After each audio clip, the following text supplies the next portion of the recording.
नाचत होतो मी. माझाच एक मित्र महाराजांची भूमिका करत होता. त्याला मी मुजरा घातला मानाने आणि गर्वाने नाचत होतो.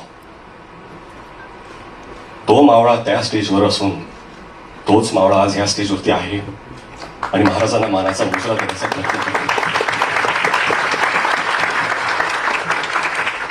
कुठलीही कलाकृती महाराजांवरती आपण जेव्हा करतो, आदरयुक्त, श्रद्धा, आस्था, प्रेम एवढ्याच भावना आपल्या मनात असू शकतात.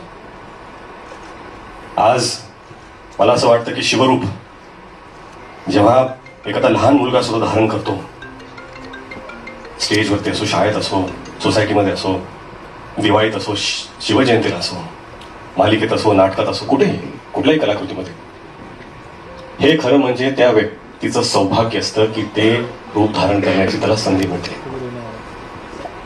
आणि हेच सौभाग्य मला मावळा म्हणून प्राप्त झाले. 10 वर्ष झाली. 10 वर्षापासून प्रयत्न करत होतो मी 2016 की आपल्याला हा चित्रपट करायचा आहे. झाला नाही तो.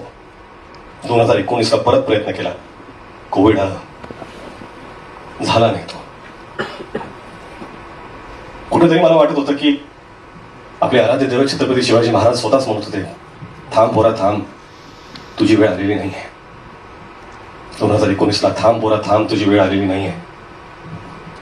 2023ला जेव्हा सुरुवात केली, आता मला कुठं वाटतं की महाराज नसेल, पोरा आज तुझी वेळ आलेली आहे. आणि ही वेळ येण्यासाठी फक्त स्वप्न बघून सोपं नसतं. तुम्हाला साथ लागते. अशा लोकांची साथ लागते की ज्यांच्यात सुद्धा सिंहाचं धाडस असतं.